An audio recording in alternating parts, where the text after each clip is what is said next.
Oh my gosh, guys, the 5.3 preliminary patch notes were massive.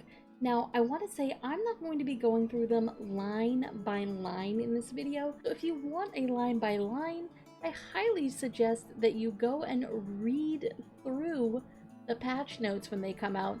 This video is more to give you an overview on some of the overarching changes that appeal more to the general player base. Okay guys, let's get started. Okay, so let's start with your main scenario quest. It looks like you're going to get 12 new main scenario quests, and like Yoshida said, it's probably going to be about an hour in length just for the cutscenes. So make sure you set aside plenty of times for the cutscenes, dungeon, and all the running around you're probably going to have to do.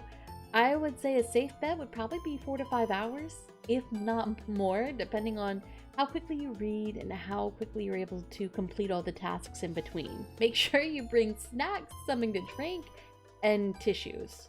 Plenty of tissues. Like, seriously, all the tissues. You'll start your main scenario quest back in the Crystarium at the Manager of Suites, and if you forgot who that was, that's the guy that lets you into your inn room. He's located over by the pendants. Now let's move on to Yorha and the 24-man raid. Now as expected, the drops are going to be limited to 1 time per week, and you'll be getting the Puppets coin for a weekly drop. Now this doesn't replace, but it's in addition to the manufacturer coin you got from the copied factory. You can turn these items in for gear upgrades and for materia for your gear. Now as far as requirements, you will need to have completed the quest one way to do it. If you don't remember which one that is, that was the little in-between gap quest that we got last patch. It takes about 5 minutes to do, and I believe it starts with the dig site chief.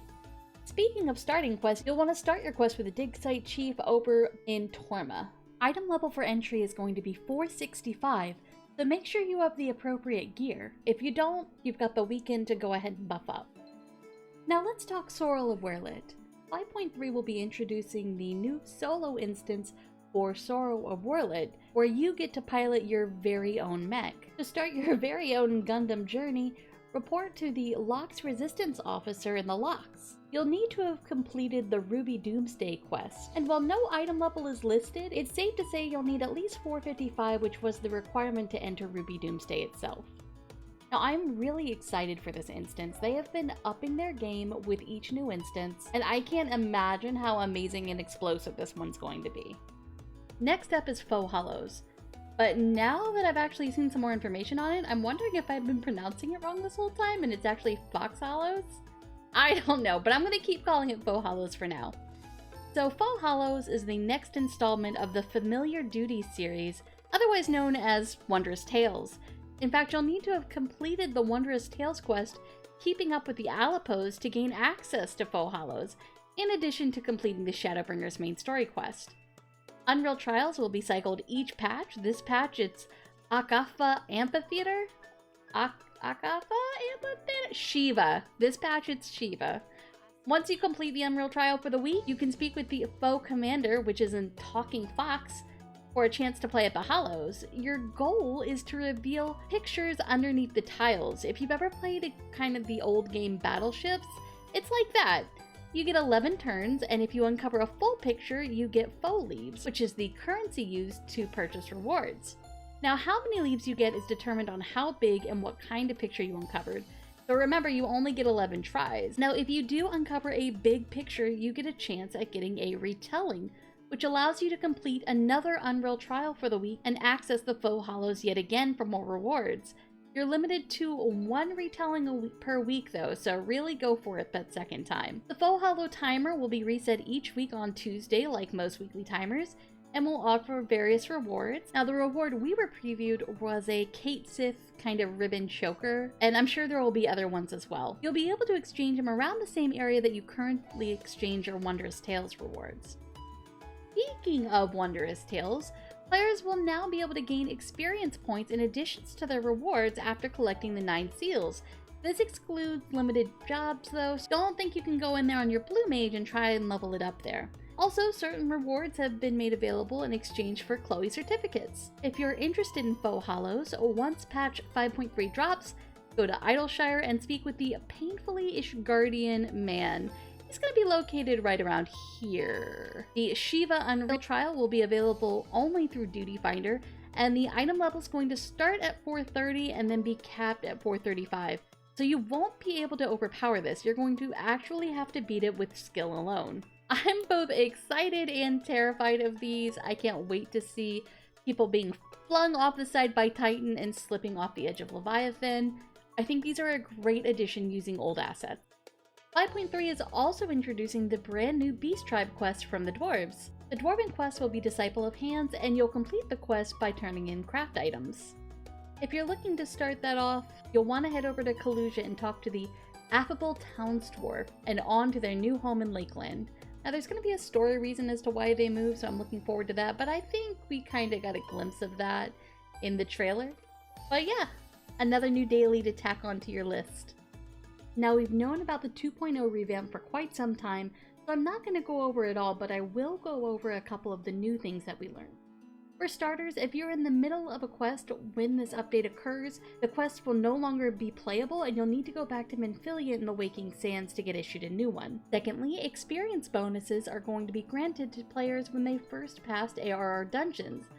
This is how they're going to close that level gap between missions. Also, they're making changes to the gear drops in ARR dungeons and making sure that you get gear that's appropriate for you as you level. Players will receive a weapon and armor piece equipable by their class once they complete the dungeon for the first time. Flying will also be part of ARR 2.0 revamp, but we knew about that. The achievement for My Little Chocobo will no longer be possible, however you will be able to get the Saffron Barding via Achievement Certificate in Gridania. New Game Plus is also getting their updates, and now we know it's going to be for classes, Disciple of Hand, and Disciple of Land quests.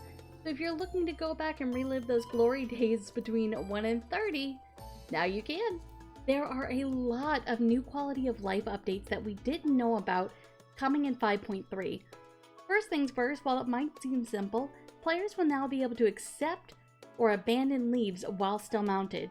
Second of all, they're going to let us know how long we're vulnerable when we first res up. It'll be a new icon on your bar letting you know exactly how long you have that immunity for. Blue mages are now getting the opportunity to name their active spell set to differentiate them, and mounts dropped from Hades will now get the totem treatment, as well as a bump to the drop rate.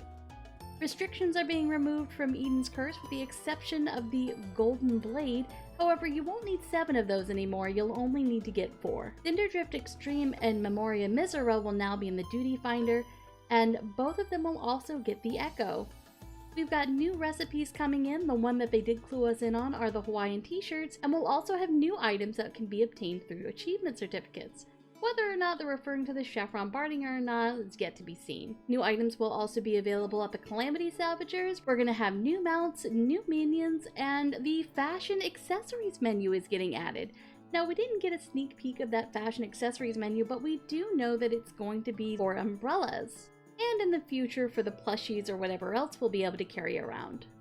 Players will now receive a warning when they're approaching the limit on their retainers, including when they're attempting to sell items. That is a problem I wish I had. The weekly restrictions are also being removed on Gift of the Archmagus, Primal Focus, and Unidentified Flying Object, all quests that are available in Mordona to get specific gear. Treasure hunts are also getting an update. There are going to be new items in the Zoner Skin treasure maps and also new drops in the dungeons for treasure hunts.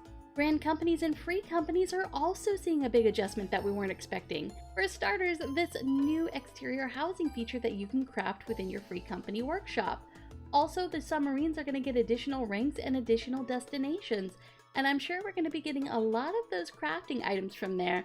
So for those of you looking to make some gil, that's going to be the place to do it. There's also the addition of a warning message when sending out your submarine, letting you know if you're going to need to repair it before you send it out, and if it'll hurt your mission. Tons of new housing items are coming out, and I'll just do a slideshow here. Just a reminder, some of these items were winners from the housing contest. New Orchestrion scrolls, probably from the new trials that we're going to be fighting in some of the other new fights. And we have new seeds. I know there was some speculation on getting the melon during the Moonfire Fair, but it looks like it's going to be coming from Allegan melon seeds, and you'll have to plant them to get that minion. Gold Saucer also seeing some updates, new cards for Triple Triads, and new NPCs for Triple Triads.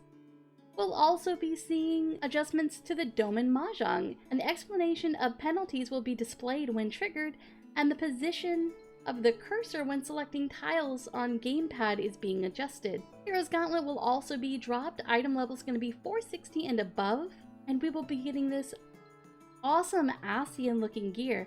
I am loving the details they put into this gear. For starters, a lot of people have pointed out that the centerpiece on the tanks looks like the place where the axe went on Emmett, but if you look on the mages, the crystals also kind of look like Heidelin and their respective Zodiac crystals, which I think is awesome. I'm really excited to get this gear. Not so much for the hats, but the rest looks pretty. Now, we already knew about sticker mode from the previous live letter, and we covered that in the last video. So what I'm going to do is cover the couple of new things they slipped in that we didn't know about. First things first, they are adding a lip movements option. You can pose your character as if they were talking. You'll be able to find this under the motions tab. Another thing they're adding is the ability to track the camera. You'll no longer have to be staring directly at it, so what you will be able to do is get those nice side-eye options or the looking up option. A loop motion is also being added, as well as motions for when eating indoor furnishings. New color filters have also been added, as well as new frames, so I am very excited to see what kind of screenshots y'all come up with.